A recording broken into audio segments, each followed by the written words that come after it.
Hello everyone, I am Dr. Archana working as faculty for Pharmaceutical Engineering Department. Today I am going to talk about the introduction to process equipment design. So let us get started with the introduction. So before going into the introduction, let us know what is a process, what is the equipment and what is design. So what is a process? A process is nothing but a conversion of raw materials to finished products as per our chemical engineering definition. And what is an equipment? The place where we convert the raw materials to product, we call it as the equipment. And what is design? So design is nothing but, suppose I am converting the reactants to products in a reactor.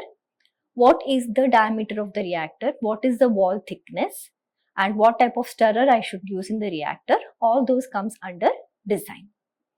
So having known that, let us answer the question, what is process design? So process design definition is, process design establishes a sequence of chemical and physical operations.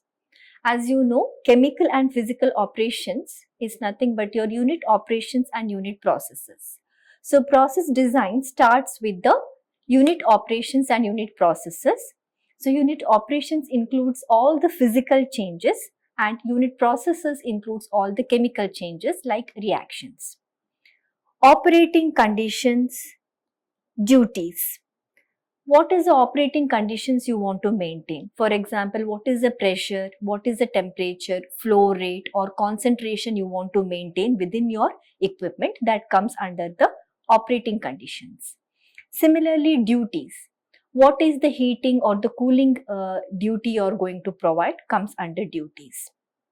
Major specifications, material of construction of all the process equipment. What is the material of construction of your equipment? For example, if it's a reactor, what is the construction for the equipment? What is the material for the shell construction? Or what is the material for the cover construction? So, and arrangement of equipment needed to ensure proper functioning of the plant, line size, and finally the principal instrumentation. So this is the definition of process design. So process design includes all these aspects. Process design is basically gives the process flow sheet, and the process flow sheet must satisfy material and energy balance. So process design also gives us the process flow sheet. So process flow sheet is nothing but a pictorial representation of the process description. So the conversion of raw materials to products, what are the sequence of steps to be followed is represented in the form of a process flow sheet. So this process flow sheet should also satisfy material as well as energy balance. As you might already know, material balance is nothing but your input should be equal to output for a steady state. If it's unsteady state, your accumulation term also comes into picture. Similarly, if you have a reaction, generation and consumption term also are added in the equation. So this is the meaning of process equipment design. Next, nature of design. So design is a creative activity. Design means you are producing something new which is not available. So as you might know, design is called as a creative activity. You are producing something new which is not already existing, or you are improving the performance of the existing equipment. All these aspects comes under process design. In the synthesis, putting together of ideas to achieve a desired purpose. So this comes under the nature of design. Design does not exist at the commencement of the project. The designer starts with a specific objective in mind, developing and evaluating possible designs to arrive at the what he considers best to meet his objective. So at the start of your project, the design does not exist. So first you should keep the objective in mind. Once the objective is set, the designer will design the equipment based on that objective, and also he will evaluate the designs to come to a optimum design. Design constraints. So design is also bound by some of the constraints. Some constraints are called as internal constraints and some of the constraints are external constraints. So external constraints are those constraints which are not in the hand of the designer. Or in other words, the designer is not having control over the external constraints. And the most important external constraint, or which is the economic constraint, because everything will depend on the economics. And the most important internal constraint is the designer should give the product in a definite time. So as you already can see in this diagram, so design constraints. So few of the constraints are external constraints and few of the constraints are the internal constraints. So external constraints are the one which are not in the hand of the designer, and internal constraints are the one which can be controlled by the designer. If you see this diagram, so you have here external constraints as well as internal constraints. For example, resources, physical laws, standards and codes, government clauses, economic considerations, safety regulations, all these are external constraints which cannot be controlled by the designer. Whereas choice of the process conditions, materials, time, methods, all these can be controlled by the designer. Another concept of chemical and pharmaceutical industry is called as the onion diagram. So let us see what this onion diagram says. As a center of the diagram, at the center of your onion diagram is the reactor. Bound by the reactor, the second layer is going to be the separation and recycle. The third layer is going to be the heat exchange. The fourth layer of your onion diagram is going to be the utilities. And the last layer which has been included of late is the waste treatment. So this onion diagram tells about the complete concept of the pharmaceutical industry. At the core of the industry, you are having the reactors. Once the reaction takes place, you have the products, you have the byproducts, and you have the unreacted reactants. All these must be undergoing separation and then recycle of the unreacted reactants if required. Whatever is the temperature required for the process should be provided by the heat exchange network. For example, your heat exchangers or reboilers. These heat exchangers are provided with the duties, which we call it as the utility system, which may be hot water, cold water, brine or steam. Finally, the waste treatment. Whatever is a waste generated by the process should be treated appropriately before allowing it to the environment. So this is a concept of pharmaceutical or chemical industry, which we call it as the onion diagram. As we have already seen, the designer first sets up the objective. Once the objective is set up, he has to collect the data, which will be physical and chemical data. Once he has collected all the data, he has to generate the possible designs. Once the designs have been generated, you need to evaluate the design and select the optimum design from which you are going to get the final design. So this becomes the complete design process. So this is a syllabus. So let us start with the unit 1, which is a pressure vessel design. So what is a pressure vessel? As per the ASME boiler and pressure vessel code, this is a definition of the pressure vessel. A pressure vessel is any vessel that falls under the definition laid by the ASME boiler and pressure vessel code. The definition applied to most process reactors, distillation columns, separators and storage vessels as well as heat exchangers. So all these equipments comes under the pressure vessel. Now classification of pressure vessels.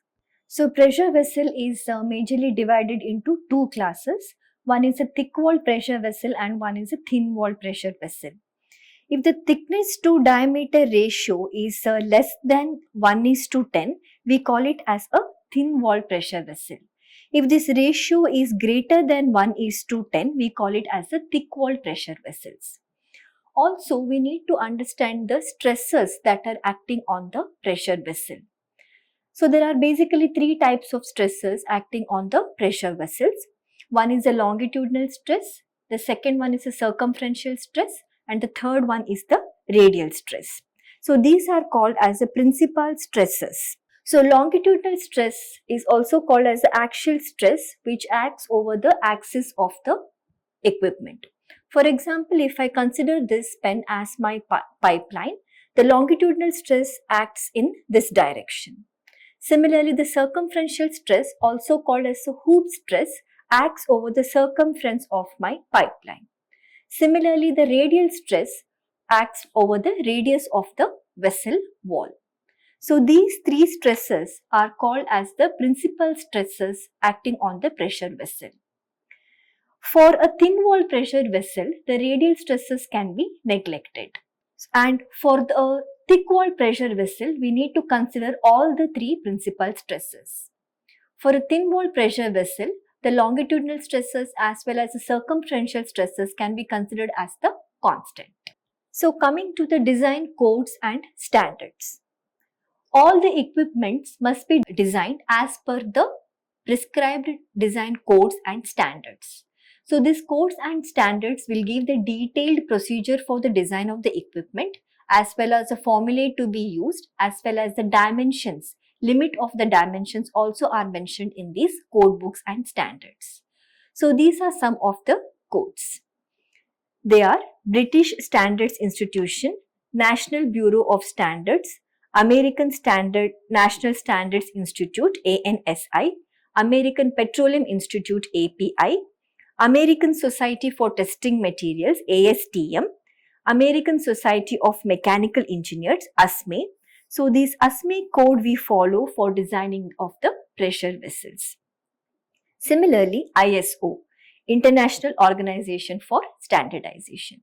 So these are some of the design codes and standards that needs to be followed by the designers before designing any equipment.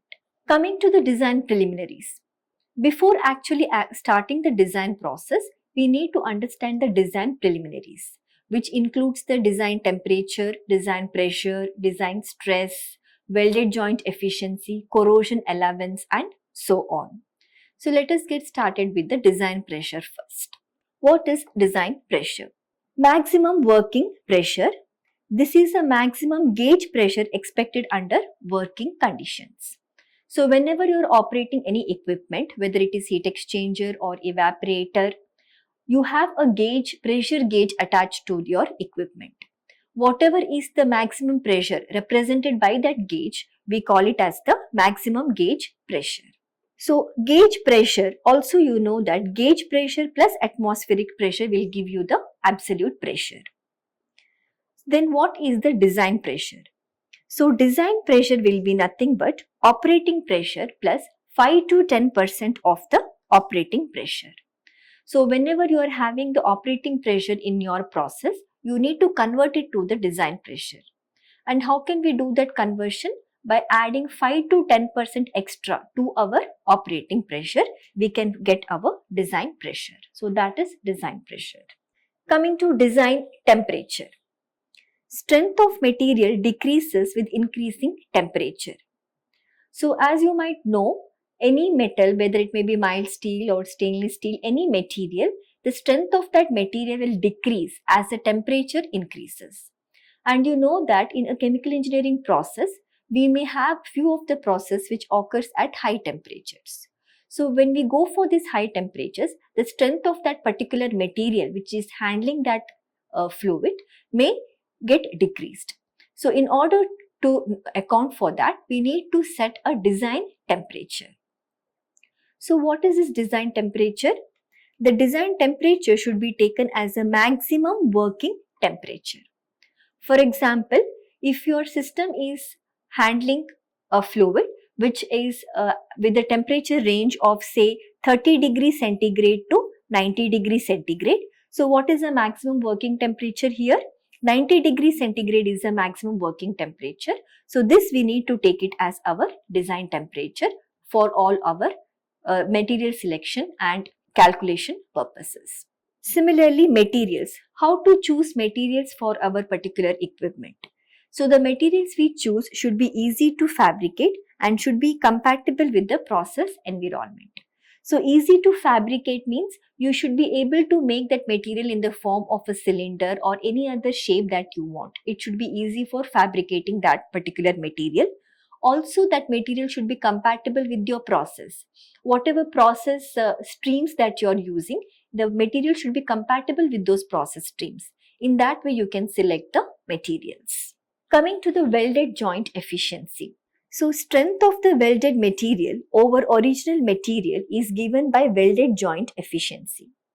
So, you know that suppose you are having a cylindrical vessel. The cylindrical vessel is formed from a sheet by rolling the sheet and welding the sheet in the form of a cylinder.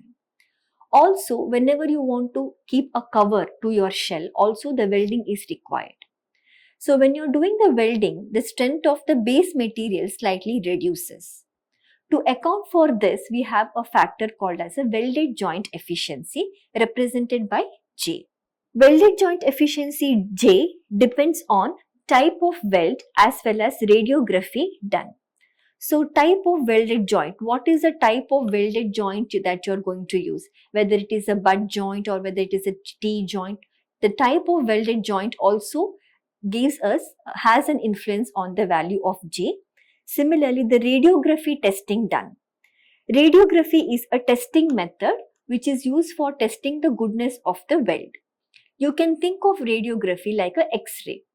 So wherever the welding is done, for example, these are the two parts which are joined by means of welding, and you need to check the goodness of the weld. So you can do the radiography testing on this welding, and so when based on this radiography testing done, the value of J will be altered. So that is given by the table here, which is represented at the bottom. So if you can have 100% radiography, spot radiography or none. What is the meaning of 100% radiography? So this is my welded joint and I check the radiography and I check or I scan this complete weld. That we call it as a 100% radiography. What is the meaning of spot radiography? I am having a doubt in a particular area only. Rather than checking the entire weld, I just do the radiography on the particular area. So that we call it as the spot radiography. And the meaning of none is there is no radiography done, only visual inspection is done. Based on the type of radiography as well as the type of the welded joint, you are having the J values. So as you can see from this table that the J value ranges from 0.7 to 1. And for most of the chemical engineering equipment, the value of J ranges between 1 and 0.85. The final one is a corrosion allowance. As you may know that when the process continues for some time or when you're using the equipment for a long duration, the equipment or the material of construction is eventually going to corrode. To account for this corrosion, we need to provide extra material which we call it as a corrosion allowance. So this corrosion allowance is around 1 mm to 2 mm depending upon the type of material used. So all these comes under the design preliminaries, which may be design pressure, design temperature, material selection, welded joint efficiency, corrosion allowance. All these things have been given by our codes and standards. The designer is supposed to refer these codes and standards before going with the design of any equipment. Before going into the actual design of pressure vessels, let us know some of the basics. That is stress and strain. What is stress? Stress is nothing but force divided by the area over which it is applied. So what is the area and what is the force applied on that area is the stress. And what is strain? What is the elongation or what is the deformation attained due to stress? We call it as strain. Similarly, what is normal stress and what is shear stress? Any stress that is applied normal to the surface, any stress that is applied perpendicular to the surface, we call it as normal stress. Any stress that is applied parallel to the surface, we call it as shear stress. For example, if I am wearing a footwear and standing on the ground, whatever the stress is experienced by the footwear, we can call it as the normal stress. So finally, if I have to summarize, what are the types of pressure vessels? So pressure vessels, one of the classification of pressure vessel is thick-walled pressure vessel and thin-walled pressure vessel. So thin-walled pressure vessel, the thickness to diameter ratio is 1:10, and the thick-walled pressure vessel, the thickness to diameter ratio is more than 1:10. Similarly, there is another method of classification of pressure vessel, which we call it as class 1 vessel, class 2 vessel and class 3 vessel. This is based on the welded joint efficiency factor J. If the J is 1, that is 100% radiography is done for my particular vessel, we call it as class 1 vessel. If the J is 0.85, that is spot radiography is done for your vessel, we call it as a class 2 vessel. Similarly, only for the visual inspection, we call it as the class 3 vessels. So this is basically the classification of pressure vessels. So let us now see the design of pressure vessels subjected to internal pressure. What is the meaning of internal pressure? So the meaning of internal pressure is the pressure inside the vessel is higher than the atmospheric pressure, and the pressure outside the vessel is your normal atmospheric pressure. So such vessels we call it as vessels subjected to internal pressure, where inside pressure is higher when compared to the pressure outside the vessel. So this is also designed as per the code book BSPD 5500. Under this category we have for cylindrical shell what is the thickness, and for spherical shell what is the thickness. So this kind of vessels we can call it as this kind of shape is nothing but the cylindrical shape, and this is nothing but the spherical shape. So you are having a different thickness formula for a cylindrical shape vessel and for a spherical shape vessel. Why would this be? This is because of the stresses faced by different kinds of shapes. The cylindrical vessel, the stress distribution is different when compared to the spherical vessels. In the similar way, the thickness formula also changes for cylindrical vessel as compared to the spherical vessel. So let us first start with the cylindrical vessel. Cylindrical vessel, the thickness equation is given by thickness E is equal to Pi di divided by 2Fj minus Pi, where Pi is the internal pressure which should be converted to design pressure, Di is the inside diameter of the vessel, F is the permissible stress, and J is the welded joint efficiency, and E is the thickness of the shell. So for example, if this is my pressure vessel, this is the shell of the pressure vessel, what is the thickness to be maintained for the shell of the pressure vessel? If it is under internal pressure, we need to apply this equation. Similarly, for spherical shells, which looks almost like this, basically used for storage of gases, the thickness equation is given by this. That is, thickness is equal to Pi di divided by 4Fj minus 1.2 Pi. Here again, Pi is nothing but the design pressure, Di is the inside diameter, F is the permissible stress, J is the welded joint efficiency, and Pi is the design pressure. So by using these equations, we can calculate the thickness of the shell that is required for a cylindrical vessel as well as spherical vessel. The next category is design of pressure vessels subjected to external pressure. Now, what is the meaning of external vessels under external pressure? The vessel under external pressure means the pressure inside the vessel is lower when compared to the pressure outside the vessel. For example, the pressure inside the vessel is vacuum, whereas the pressure outside the vessel is atmospheric pressure. As you can see from this picture, this is the shell. This is a shell of the vessel. Inside the shell there is vacuum, or inside the vessel it is vacuum, and outside the vessel it is atmospheric pressure. So inside pressure is lower when compared to external outside pressure. So that's why this shell or this wall will be under the influence of external pressure. So such vessels we call as vessels subjected to external pressure. Now, how to create this external pressure in vessels? So external pressure comes into picture in three ways. The first one is vacuum inside the vessel and atmospheric pressure outside. As I showed in this example, inside the vessel you are having the vacuum and outside the vessel you are having atmospheric pressure. So we can say that the shell is subjected to external pressure. Second one is from a pressure outside the vessel greater than the atmospheric, like a jacketed vessel.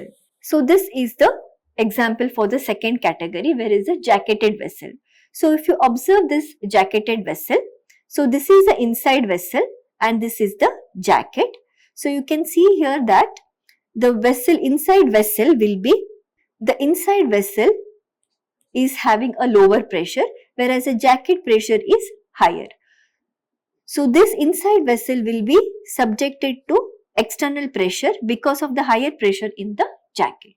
That's the second type. And what is the third type? The third type will be a combination of both. That is vacuum inside, atmospheric pressure outside, or lower pressure inside and higher pressure in the outside vessel. In any of these three ways, the vessels can be subjected to external pressure. So, in today's class, I have given you the introduction to what is process design, and with the first unit we started with the pressure vessel design. I have told you what is pressure vessel, what is the classification of pressure vessel, what are the design preliminaries which we need to know before going into the equipment design, and then we started with the design of vessels subjected to internal pressure.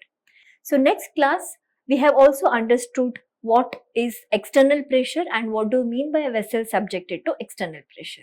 Thank you. Like, share and subscribe. Hit the bell icon for more updates.